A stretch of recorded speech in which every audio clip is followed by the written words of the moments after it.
ధరణి news జనం కోసం నిజం కోసం సామాన్య గొంతుక. హాయ్ హలో నమస్తే welcome to Dharani news channel. ఈరోజు అప్డేట్స్ చూద్దాం.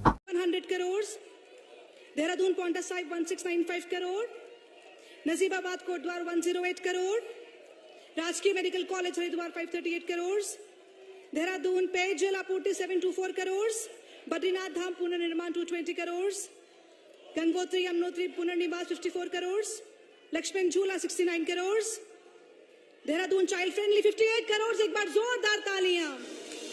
लोकार्पण व्यासी जल विद्युत परियोजना 1777 crore, all weather road 257 crore, Rishikesh से कुटियाला 248 करोड़, लंबरगढ़ भूस्खलन 107.68 crore, all weather road Devprayag 75 crore, Himalayan सांस्कृतिक 67 करोड़ एवं सुगंध पौधा केंद्र 40 करोड़. से एक बार जोरदार तालियां माननीय प्रधानमंत्री श्री नरेंद्र मोदी जी के लिए. मंचासीन महानुभावों से अनुरोध है अपना स्थान ग्रहण कर लें. वास्तव में हम उत्तराखंड वासियों के लिए अत्यंत ही गौरवमय पल है, क्योंकि एक माह पूर्व माननीय प्रधानमंत्री जी बाबा केदारनाथ की पावन भूमि में हमारे बीच में थे और आज पुनः हमारे साथ हैं. गर्वित हैं सब भारतवासी, मिले हमें ऐसे नेता, हम सबके प्रेरक मोदी जी, नए भारत के प्रणेता. सबका साथ, सबका विकास, सबका विश्वास का भाव सही. एक बार जोरदार तालियां माननीय प्रधानमंत्री श्री मोदी जी के लिए.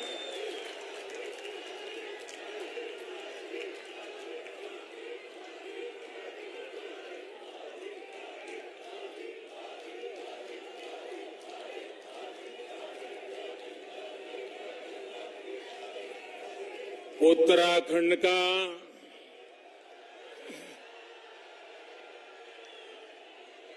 सभी दाना सयाणों, दीदी भूलियों, चच्ची बोड़ियां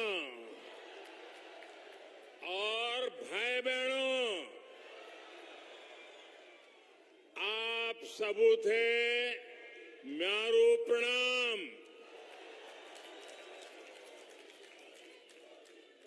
मिथे भरोसा है कि आप लोग कुशल मंगल होला. मैं आप लोगों थे सेवा लगन छो. आप स्वीकार करा.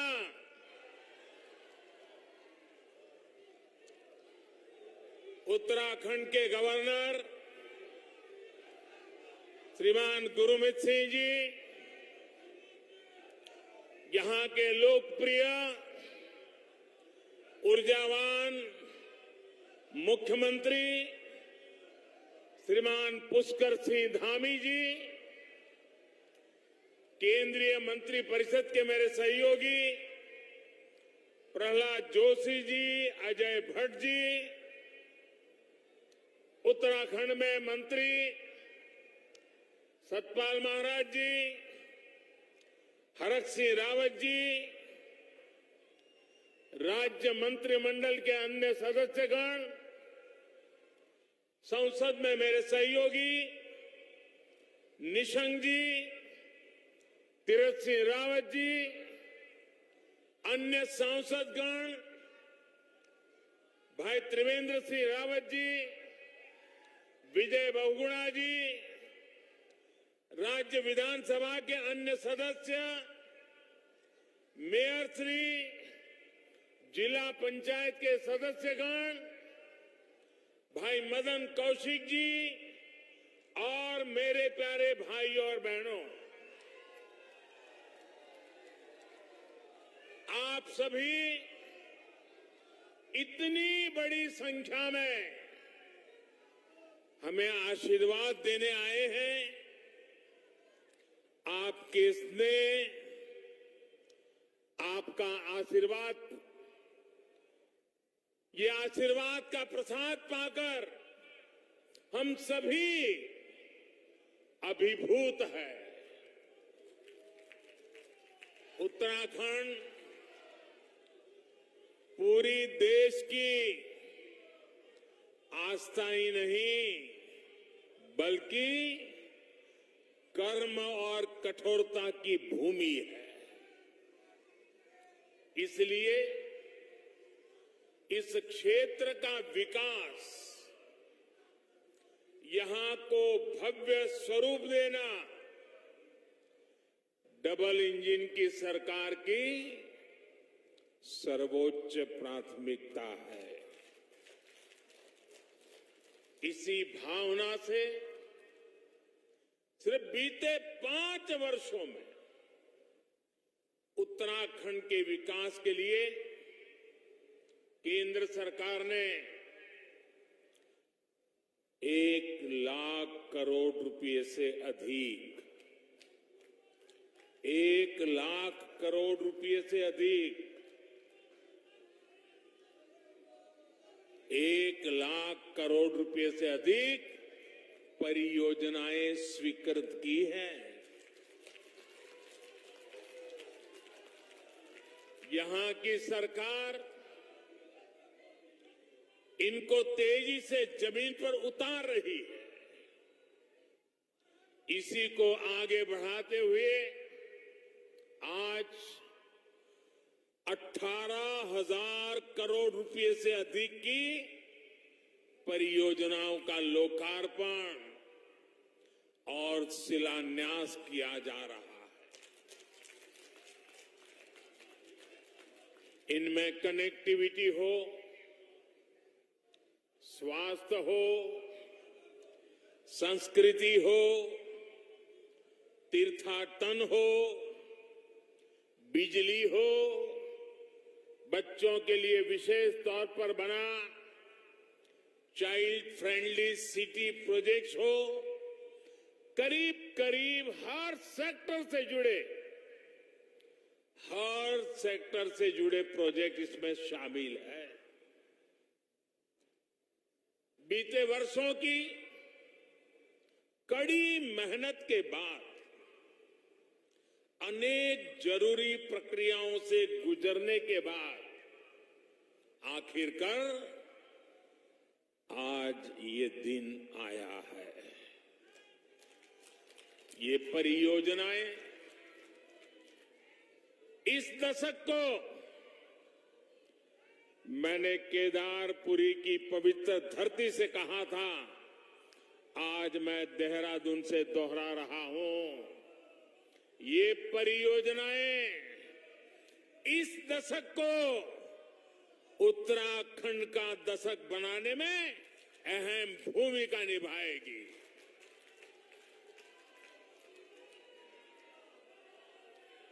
इन सभी प्रोजेक्ट्स के लिए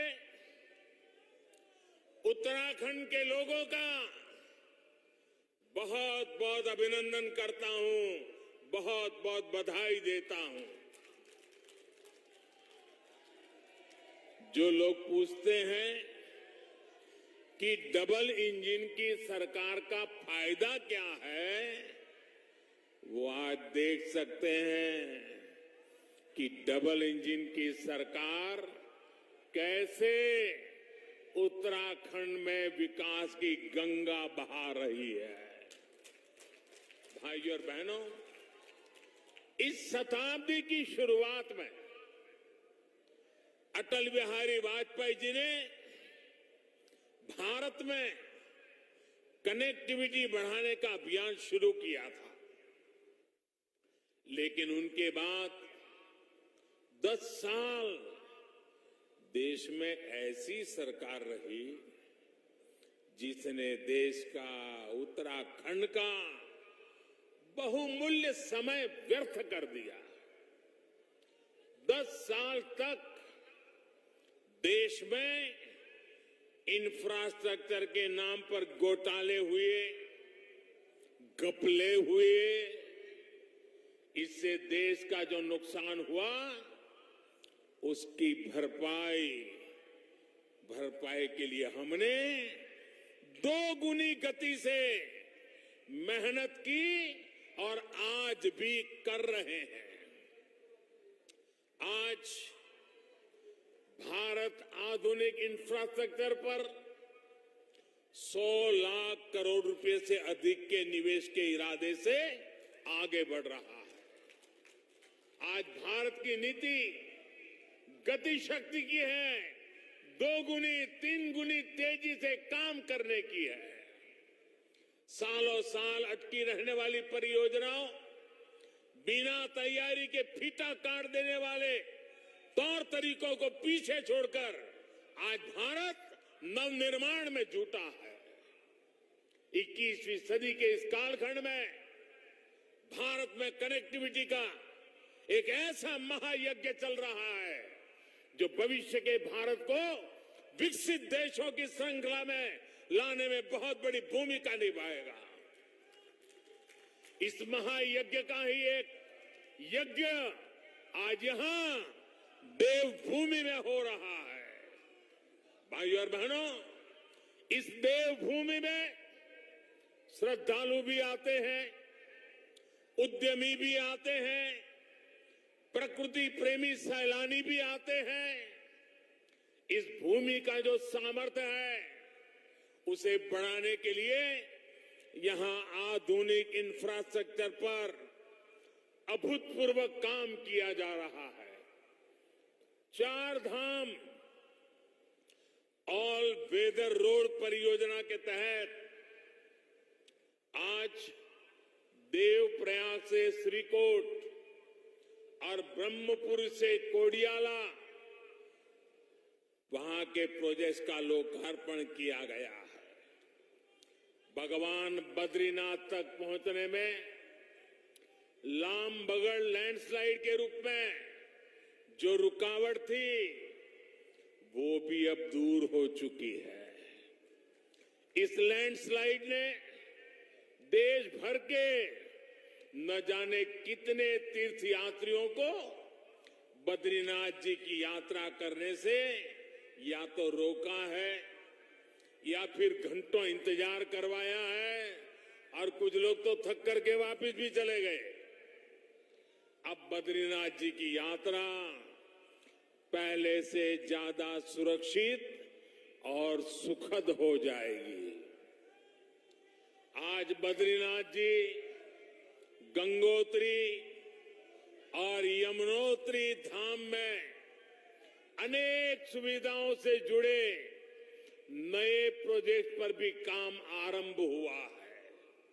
भाइयों और बहनों, बेहतर कनेक्टिविटी और सुविधाओं से पर्यटन और तीर्थाटन को कितना लाभ होता है, बीते वर्षों में केदार धाम में हमने अनुभव किया है। केदारनाथ त्रासदी से पहले 2012 में 5,70,000 लोगों ने दर्शन किया था और ये उस समय का एक रिकॉर्ड था। 2012 में यात्रियों की संख्या का एक बहुत बड़ा रिकॉर्ड था, जबकि कोरोना काल शुरू होने से पहले 2019 में 10 लाख से ज्यादा लोग केदारनाथ जी के दर्शन करने पहुंचे थे। यानी केदार धाम के पुनर्निर्माण ने न सिर्फ श्रद्धालुओं की संख्या बढ़ाई, बल्कि वहां के लोगों को रोजगार, स्वरोजगार के भी अनेकों अवसर उपलब्ध कराए हैं। साथियों, पहले जब भी मैं उत्तराखंड आता था या उत्तराखंड आने जाने वालों से जरा मिलता था तो वो हमेशा कहते थे, मोदी जी, दिल्ली से देहरादून की यात्रा गणेशपुर तक तो बड़ी आसानी से हो जाती है, लेकिन गणेशपुर से देहरादून तक बड़ी मुश्किल होती है। आज मुझे बहुत खुशी है कि दिल्ली देहरादून इकोनॉमिक कॉरिडोर का शिलान्यास हो चुका है। जब ये बनकर तैयार हो जाएगा तो दिल्ली से देहरादून आने जाने में जो समय लगता है वो करीब करीब आधा हो जाएगा। इससे न केवल देहरादून के लोगों को फायदा पहुंचेगा, बल्कि हरिद्वार, मुजफ्फरनगर, शामली, बागपत और मेरठ जाने वालों को भी सुविधा होगी।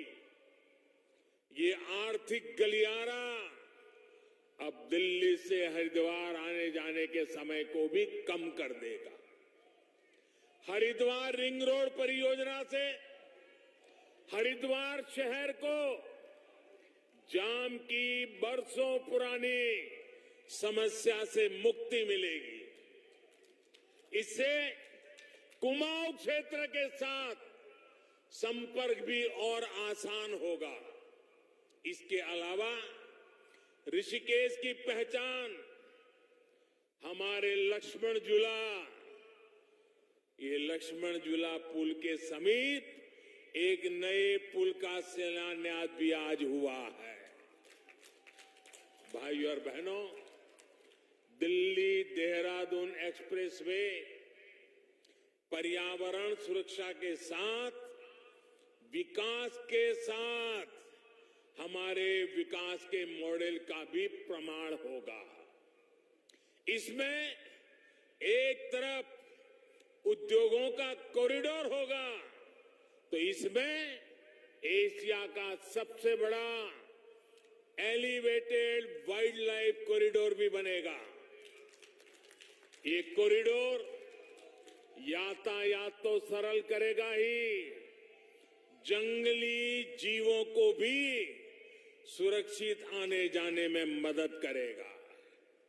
साथियों, उत्तराखंड में औषधीय गुण वाली जो जड़ी बूटियां हैं, जो प्राकृतिक उत्पाद है, उनकी मांग दुनिया भर में है। अभी उत्तराखंड के इस सामर्थ्य का भी पूरा उपयोग नहीं हो सका है। अब जो आधुनिक इत्र और सुगंध प्रयोगशाला बनी है, वो उत्तराखंड के सामर्थ्य को और बढ़ाएगी।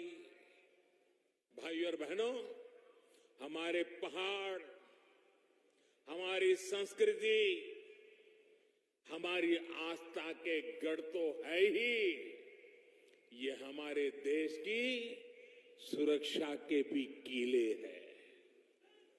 पहाड़ों में रहने वालों का जीवन सुगम बनाना देश की सर्वोच्च प्राथमिकताओं में से एक है। लेकिन दुर्भाग्य से दशकों तक जो सरकार में रहे, उनकी नीति और रणनीति में दूर दूर तक ये चिंतन कहीं नहीं था। उनके लिए उत्तराखंड हो या हिंदुस्तान के और क्षेत्र, उनका एक ही इरादा रहता था, अपनी तिजोरी भरना, अपने घर भरना, अपनों का ही ख्याल रखना। भाइयों बहनों, हमारे लिए उत्तराखंड तप और तपस्या का मार्ग है। साल 2007 से 2014 के बीच जो केंद्र की सरकार थी, उसने 7 साल में उत्तराखंड में केवल, हमारे पहले जो सरकार थी उसने 7 साल में क्या काम किया? पहले की सरकार ने 7 साल में उत्तराखंड में केवल 288, 300 किलोमीटर भी नहीं, केवल 288 किलोमीटर नेशनल हाईवे बनाए थे। जबकि हमारी सरकार ने अपने 7 साल में उत्तराखंड में 2000 किलोमीटर से अधिक लंबाई के नेशनल हाईवे का निर्माण किया है। आप बताइए भाइयों बहनों, इसे आप काम मानते हैं कि नहीं मानते हैं? इसे आप काम मानते हैं कि नहीं मानते हैं? क्या इसमें लोगों की भलाई है कि नहीं है? इससे उत्तराखंड का भला होगा कि नहीं होगा? आपकी भावी पीढ़ियों का भला होगा कि नहीं होगा? उत्तराखंड के नौजवानों का भाग्य खुलेगा कि नहीं खुलेगा?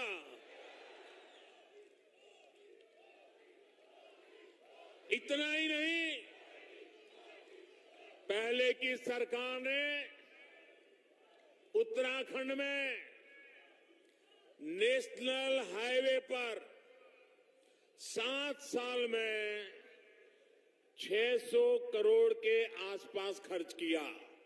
कितने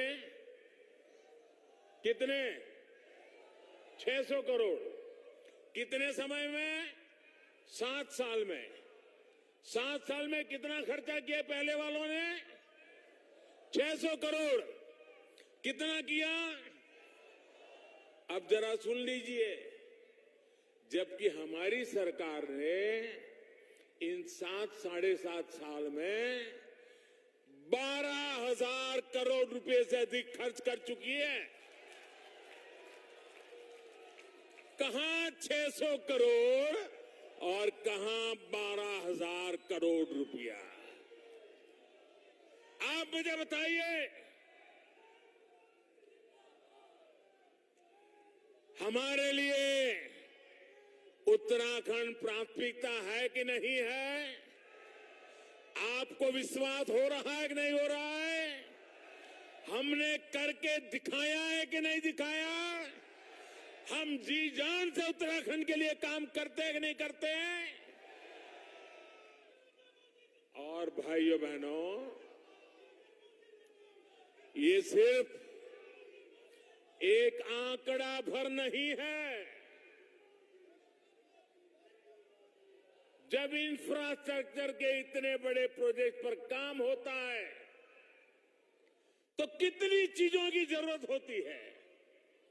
सीमेंट चाहिए, लोहा चाहिए, लकड़ी चाहिए, ईंट चाहिए, पत्थर चाहिए, मजदूरी करने वाले लोग चाहिए, उद्यमी लोग चाहिए, स्थानीय युवाओं को अनेक प्रकार का लाभ का अवसर पैदा होता है। इन कामों को जो श्रमिक लगते हैं, इंजीनियर लगते हैं, मैनेजमेंट लगता है, वो भी अधिकतर स्थानीय स्तर पर जुट जाते हैं। इसलिए इंफ्रास्ट्रक्चर के ये प्रोजेक्ट अपने साथ उत्तराखंड में रोजगार का एक नया इकोसिस्टम बन रहे हैं, हजारों युवाओं को रोजगार दे रहे हैं। आज मैं गर्व से कह सकता हूं, 5 साल पहले मैंने कहा था, जो कहा था उसको दोबारा याद कराने की ताकत राजनेताओं में जरा कम होती है, मुझ में है।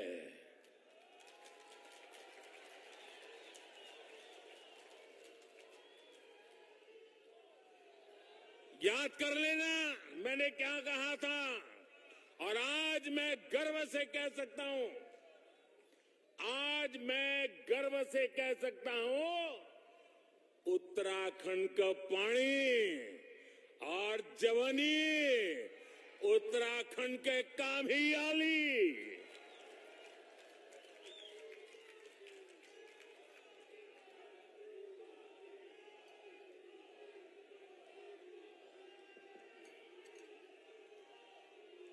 साथियों, सीमावर्ती पहाड़ी क्षेत्रों के इंफ्रास्ट्रक्चर पर भी पहले की सरकारों ने उतनी गंभीरता से काम नहीं किया जितना करना चाहिए था। बॉर्डर के पास सड़कें बने, पुल बने, इस और उन्होंने ध्यान नहीं दिया। वन रैंक वन पेंशन हो, आधुनिक अस्त्र शस्त्र हो या फिर आतंकवादियों को मुंह तोड़ जवाब देना हो, जैसे उन लोगों ने हर स्तर पर सेना को निराश करने का, हतोत्साहित करने की मानो कसम खा रखी थी। लेकिन आज जो सरकार है वो दुनिया के किसी देश के दबाव में नहीं आ सकती। हम राष्ट्र प्रथम, सदैव प्रथम के मंत्र पर चलने वाले लोग हैं। हमने सीमावर्ती पहाड़ी क्षेत्रों में सैकड़ों किलोमीटर नई सड़कें बनाई हैं। मौसम और भूगोल की कठिन परिस्थितियों के बावजूद ये काम तेजी से किया जा रहा है और ये काम कितना अहम है, ये उत्तराखंड का हर परिवार, फौज में अपने बच्चों को भेजने वाला परिवार ज्यादा अच्छी तरह समझ सकता है। साथियों, एक समय पहाड़ पर रहने वाले लोग विकास की मुख्य धारा से जुड़ने का सपना ही देखते रह जाते थे। पीढ़ियां बीत जाती थी, वो यही सोचते थे हमें कब पर्याप्त बिजली मिलेगी, हमें कब पक्के घर बनकर मिलेंगे, हमारे गांव तक सड़क आएगी या नहीं आएगी, अच्छी मेडिकल सुविधा मिलेगी या नहीं, और पलायन का सिलसिला आखिरकार कब रुकेगा। जाने कितने ही प्रश्न यहां के लोगों के मन में थे। लेकिन साथियों, जब कुछ करने का जुनून हो, जब कुछ करने का जुनून हो तो सूरत भी बदलती है और सीरत भी बदलती है। सूरत भी बदलती है और सीरत भी बदलती है। और आपका ये सपना पूरा करने के लिए हम दिन रात मेहनत कर रहे हैं। आज सरकार इस बात का इंतजार नहीं करती कि नागरिक उसके पास अपनी समस्या लेकर आएंगे, तब सरकार कुछ सोचेगी और कदम उठाएगी। अब सरकार ऐसी है जो सीधे नागरिकों के पास जाती है। आप याद करिए, एक समय था जब उत्तराखंड में 1.25 लाख घरों में, उत्तराखंड में 1.25 लाख घरों में नल से जल पहुंचता था। आज 7.5 लाख से भी अधिक घरों में नल से जल पहुंच रहा है। अब घर में किचन तक नल से जल आए तो माताएं बहनें मुझे आशीर्वाद देगी कि नहीं देगी? हम सबको आशीर्वाद देंगे कि नहीं देंगे? नल से जल आता है तो माताओं बहनों का कष्ट दूर होता है कि नहीं होता है? उनको सुविधा मिलती है कि नहीं मिलती है? और ये काम जल जीवन मिशन शुरू होने के 2 साल के भीतर भीतर हमने कर दिया है। इसका बहुत बड़ा लाभ उत्तराखंड की माताओं को, बहनों को, यहां की महिलाओं को हुआ है। उत्तराखंड की माताओं, बहनों, बेटियों ने हमेशा हम सभी पर इतना स्नेह दिखाया है। हम सभी दिन रात परिश्रम करके, ईमानदारी से काम करके हमारी इन माताओं बहनों का जीवन आसान बनाकर उनका ऋण चुकाने का निरंतर प्रयास कर रहे हैं। साथियों, डबल इंजन की सरकार में उत्तराखंड के हेल्थ इंफ्रास्ट्रक्चर पर भी अभूतपूर्व काम हो रहा है। उत्तराखंड में 3 नए मेडिकल कॉलेज स्वीकृत किए गए हैं। इतने छोटे से राज्य में 3 नए मेडिकल कॉलेज। आज हरिद्वार मेडिकल कॉलेज का शिलान्यास भी किया गया है। ऋषिकेश एम्स तो सेवाएं दे ही रहा है। कुमाऊं में भी सैटेलाइट सेंटर भी जल्द ही सेवा देना शुरू कर देगा। टीकाकरण के मामले में भी उत्तराखंड आज देश के अग्रणी राज्यों में है और इसके लिए मैं धामी जी को, उनके साथियों को, पूरी उत्तराखंड की सरकार को बधाई देता हूं। और इसके पीछे भी बेहतर मेडिकल इंफ्रास्ट्रक्चर की बहुत बड़ी भूमिका है। इस कोरोना काल में उत्तराखंड में 50 से अधिक नए ऑक्सीजन प्लांट भी लगाए गए हैं। साथियों, बहुत से लोग चाहते हैं, आप में से सबके मन में विचार आता होगा, हर कोई चाहता होगा उसकी संतान डॉक्टर बने, उसकी संतान इंजीनियर बने, उनकी संतान मैनेजमेंट के क्षेत्र में जाए। लेकिन अगर नए संस्थान बने ही नहीं, सीटों की संख्या बढ़े ही नहीं, तो आपका सपना पूरा हो सकता है क्या? आपका बेटा डॉक्टर बन सकता है क्या? आपकी बेटी डॉक्टर बन सकती है क्या? आज देश में बन रहे नए मेडिकल कॉलेज, नई आईआईटी, नए आईआईएम, विद्यार्थियों के लिए प्रोफेशनल कोर्स की बढ़ रही सीटें देश की वर्तमान और भावी पीढ़ी के भविष्य को मजबूत करने का काम कर रही है। हम सामान्य मानवी के सामर्थ्य को बढ़ाकर, उसे सशक्त करके, उसकी क्षमता बढ़ाकर, उसे सम्मान के साथ जीने के नए अवसर दे रहे हैं। साथियों, समय के साथ हमारे देश की राजनीति में अनेक प्रकार की विकृतियां आ गई है और आज इस बारे में भी मैं उत्तराखंड की पवित्र धरती पर कुछ बात बताना चाहता हूं।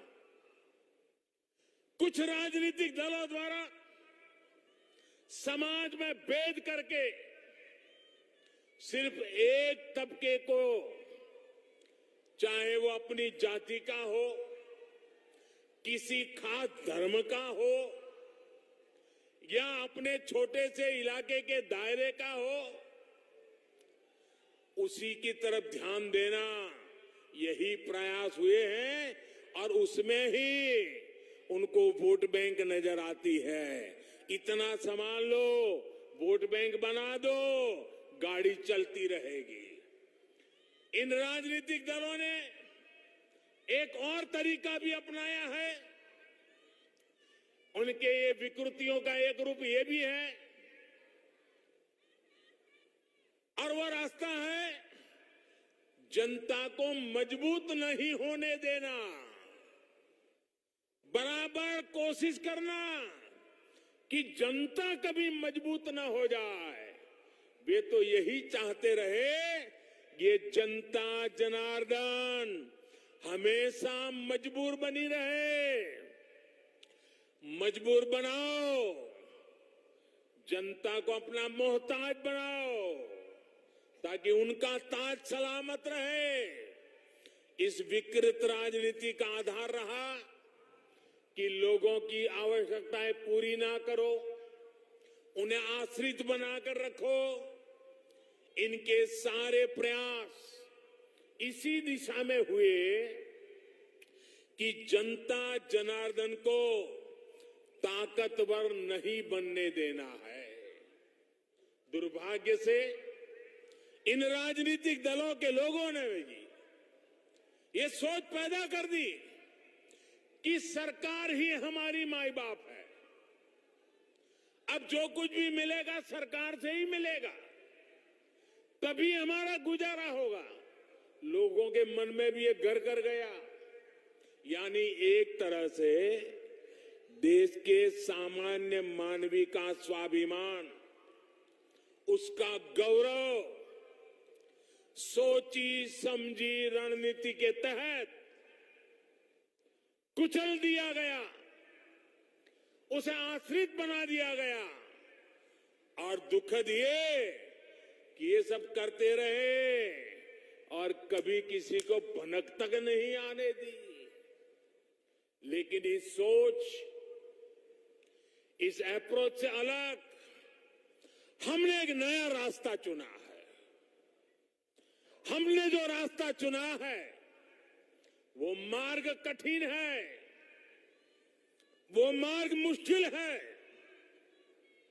लेकिन देश हित में है, देश के लोगों के हित में है। और हमारा मार्ग है सबका साथ, सबका विकास।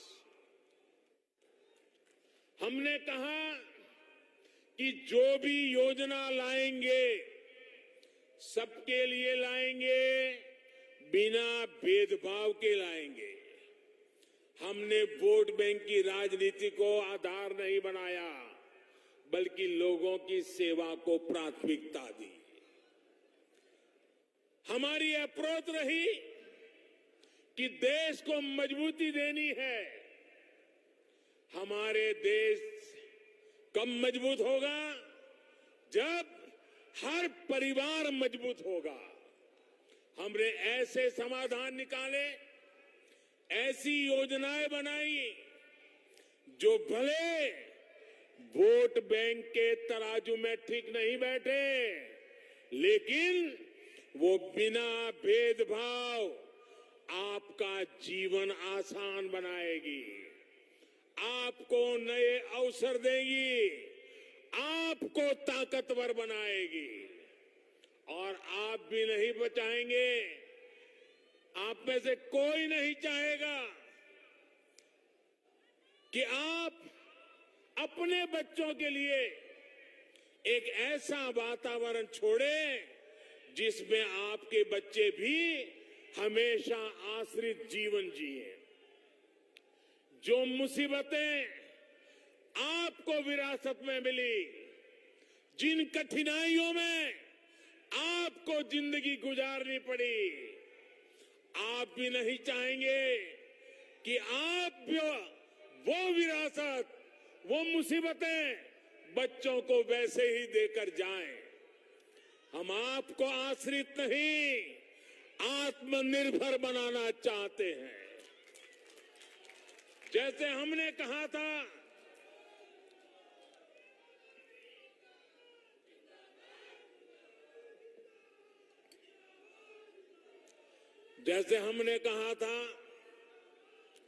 कि जो हमारा अन्नदाता है वो ऊर्जा दाता भी बने, तो इसके लिए हम खेत के किनारे मेड़ पर सोलर पैनल लगाने की कुसुम योजना लेकर के आए। इससे किसान को खेत में ही बिजली पैदा करने की सुविधा हुई। ना तो हमने किसान को किसी पर आश्रित किया और ना ही उसके मन में ये भाव आया कि मैं मुफ्त की बिजली ले रहा हूं। और इस प्रयास में भी उसको बिजली भी मिली और देश पर भी भार नहीं आया और वो एक तरह से आत्मनिर्भर बना। और ये योजना देश के कई जगह पे हमारे किसानों ने लागू की है। इसी तरह हमने देश भर में उजाला योजना शुरू की। कोशिश थी कि घरों में बिजली का बिल कम आए। इसके लिए देश भर में और यहां उत्तराखंड में करोड़ों एलईडी बल्ब दिए गए, करोड़ों। और पहले एलईडी बल्ब 300-400 रुपये के आते थे, हम उनको 40-50 रुपये तक लेकर के आ गए। आज लगभग हर घर में एलईडी बल्ब इस्तेमाल हो रहे हैं और लोगों का बिजली का बिल भी कम हो रहा है। अनेकों घरों में जो मध्यम वर्ग, निम्न मध्यम वर्ग के परिवार हैं, हर महीने 500 से 600 रुपये तक बिजली बिल कम हुआ है। साथियों, इसी प्रकार से हमने मोबाइल फोन सस्ता किया, इंटरनेट सस्ता किया, गांव-गांव में कॉमन सर्विस सेंटर खोले जा रहे हैं, अनेक सुविधाएं गांव में पहुंची है। अब गांव के आदमी को रेलवे का रिजर्वेशन कराना हो तो उसे शहर नहीं आना पड़ता, एक दिन खराब नहीं करना पड़ता, 100, 200, 300 रुपया बस का किराया नहीं देना पड़ता। वो अपने गांव में ही कॉमन सर्विस सेंटर से ऑनलाइन रेलवे का बुकिंग करा सकता है। उसी प्रकार से आपने देखा होगा, अब उत्तराखंड में होम स्टे लगभग हर गांव में उसकी बात पहुंच चुकी है। अभी कुछ समय पहले मुझे उत्तराखंड के लोगों से बात करने का मौका मिला था, जो बहुत सफलता के साथ होम स्टे चला रहे हैं। जब इतने यात्री आएंगे, पहले की तुलना में 2 गुना 3 गुना यात्री आना शुरू हुआ है। जब इतने यात्री आएंगे तो होटल की उपलब्धता का सवाल भी स्वाभाविक है, और रातों रात इतने होटल भी नहीं बन सकते, लेकिन हर घर में एक कमरा बनाया जा सकता है, अच्छी सुविधाओं के साथ बनाया जा सकता है। और मुझे विश्वास है उत्तराखंड होम स्टे बनाने में, सुविधाओं के विस्तार में पूरे देश को एक नई दिशा दिखा सकता है। साथियों, इसी तरह का परिवर्तन हम देश के हर कोने में ला रहे हैं। इस तरह के परिवर्तन से देश 21वीं सदी में आगे बढ़ेगा।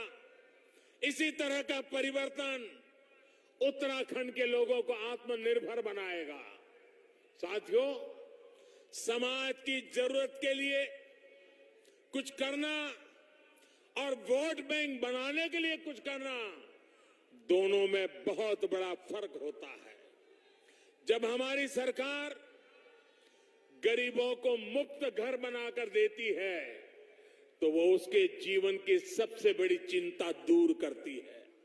जब हमारी सरकार गरीबों को 5 लाख रुपए तक की मुफ्त इलाज की सुविधा देती है तो वो उसकी जमीन बिकने से बचाती है, उसे कर्ज के चुकू चक्र में फंसने से बचाती है।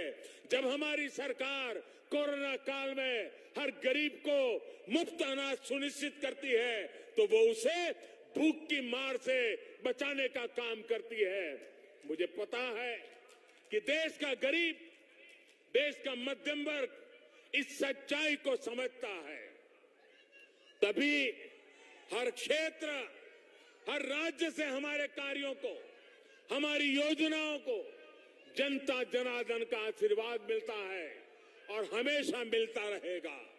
साथियों, आजादी के इस अमृत काल में देश ने जो प्रगति की रफ्तार पकड़ी है वो अब रुकेगी नहीं, अब थमेगी नहीं और ये थकेगी भी नहीं, बल्कि और अधिक विश्वास और संकल्पों के साथ आगे बढ़ेगी।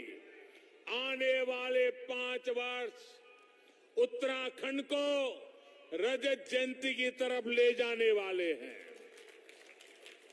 ऐसा कोई लक्ष्य नहीं जो उत्तराखंड हासिल नहीं कर सकता, ऐसा कोई संकल्प नहीं जो इस देवभूमि में सिद्ध नहीं हो सकता।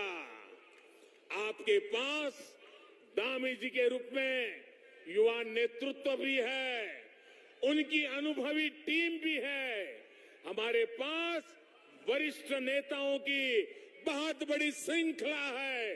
30-30 साल, 40-40 साल अनुभव से निकले हुए नेताओं की टीम है जो उत्तराखंड के उज्जवल भविष्य के लिए समर्पित है। और मेरे प्यारे भाइयों बहनों, जो देश भर में बिखर रहे हैं, वो उत्तराखंड को निखार नहीं सकते हैं।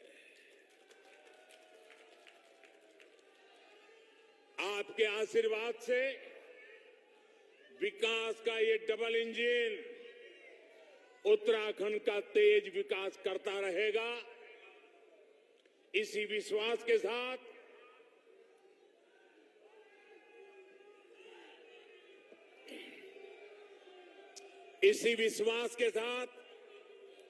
मैं फिर से आप सबको बधाई देता हूं। आप जब देवभूमि में आया हूं, वीर माताओं की भूमि में आया हूं, तो कुछ भाव पुष्प, कुछ श्रद्धा सुमन अर्पित करता हूं। मैं कुछ पंक्तियों के साथ अपनी बात समाप्त करता हूं।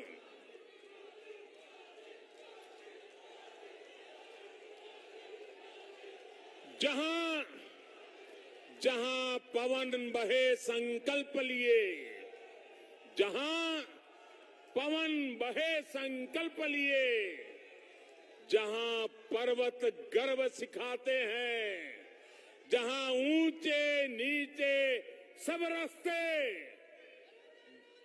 बस भक्ति के सुर में गाते हैं, उस देवभूमि के ध्यान से ही, उस देवभूमि के ध्यान से ही मैं सदा धन्य हो जाता हूं।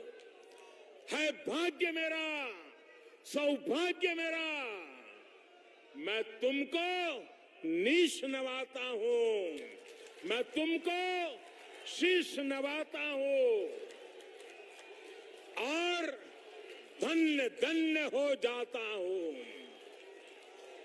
तुम आंचल हो भारत मां का, तुम आंचल हो भारत मां का, जीवन की धूप में छाव हो तुम, बस छूने से ही तर जाए सबसे पवित्र वो धरा हो तुम, बस लिए समर्पण तन मन से, बस लिए समर्पण तन मन से। मैं देवभूमि में आता हूं, मैं देवभूमि में आता हूं। है भाग्य मेरा, सौभाग्य मेरा, मैं तुमको शीश नवाता हूं, मैं तुमको शीश नवाता हूं और धन्य हो जाता हूं, और धन्य धन्य हो जाता हूं।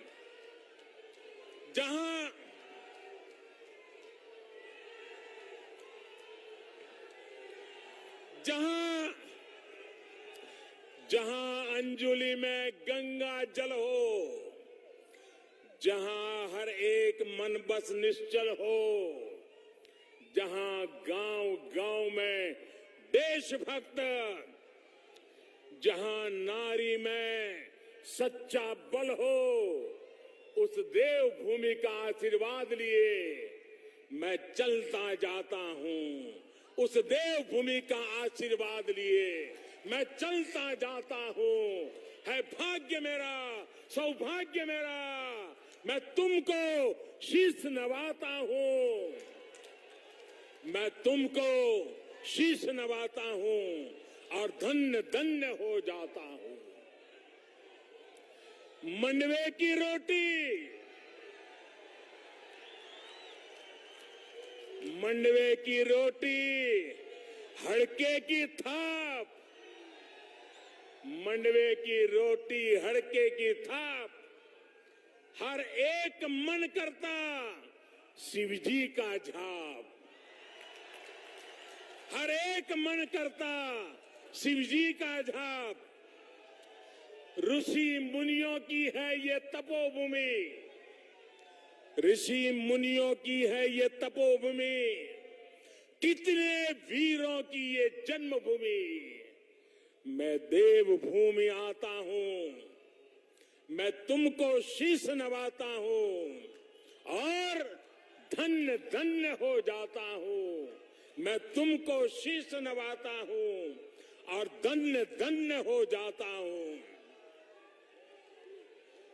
मेरे साथ बोलिए भारत माता की।